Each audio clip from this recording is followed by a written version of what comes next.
20 h sur des appels intempestifs. Vous en avez sans doute fait l'expérience, ceux des démarcheurs téléphoniques. Il y a 9 mois, la loi instaurait une parade. Les actes ont-ils suivi les intentions? L'œil du 20 h avec Lorraine Gublin et Hervé Pozzo. Infernal, tous les jours au téléphone, on veut vous vendre volets, électricité, mutuelle. Mais promesse du gouvernement, en s'inscrivant sur Blocktel, le démarchage téléphonique, c'est fini. Vraiment, restez en ligne, l'œil du 20 h à compter les appels. Avec Blocktel, bonjour. Monsieur et Madame Pinet pensaient enfin avoir la paix. Il y a 4 mois, ils ont inscrit leur numéro sur la nouvelle liste anti-démarchage. Quelques clics et fini le dérangement. Enfin ça, c'était en théorie. Car le téléphone sonne encore. La preuve sur ce petit carnet. C'est les numéros qui nous appellent plusieurs fois par jour, enfin plusieurs fois par semaine. Celui-là, c'est le 20 février à 10h40 et 17h. Et ce matin à 11h. Donc 3 fois déjà dans 24 heures. Une fois, c'était pour la mutuelle. Et la dernière fois, c'était ma facture Orange qui n'était pas bonne. Ah ouais, les fenêtres. Et là, il y en a ras-le-bol. Pourquoi Blocktel laisse-t-il encore passer des appels? Le numéro de Monsieur et Madame Pinet, c'est une entreprise privée qui le retire des listes de démarchage. Comment? Voici ce que dit la loi. Pour prospecter par téléphone, une entreprise doit soumettre son fichier client à Blocktel. C'est obligatoire. Blocktel retire les numéros qui ne veulent plus être appelés, puis rend le fichier nettoyé.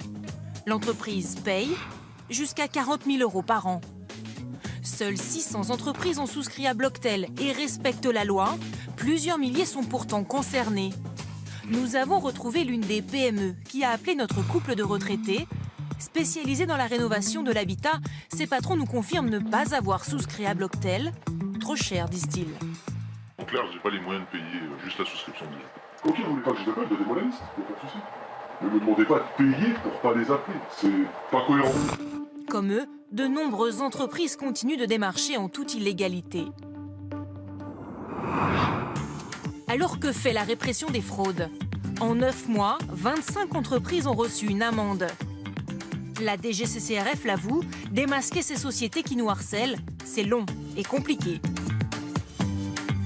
Un numéro peut changer de propriétaire régulièrement. Donc si on n'a pas l'heure exacte de l'appel, ou en tout cas le jour de l'appel, on peut ne pas tomber sur la bonne personne. Des numéros qui passent de main en main et qui sont parfois maquillés. Rien de plus simple. À Montpellier, cet éditeur de logiciels accepte de nous faire une démonstration. Donc, pour falsifier son numéro. Au lieu d'utiliser son numéro qui commence par 04, avec son logiciel, il le remplace par un tout autre numéro. Au hasard, il choisit le 01 2 3 4 5 6 7 8 9. Et ici, on peut maintenant composer le numéro du prospect. Et le numéro qui va s'afficher sera le numéro que j'ai choisi. Donc là, vous appelez mon téléphone. Oui. Et ce n'est pas votre numéro qui va s'afficher? Et non, c'est un numéro fictif. Le fameux 01 2 3 4 5 6 7 8 9. Voilà, exactement. Oui. Des numéros difficilement traçables.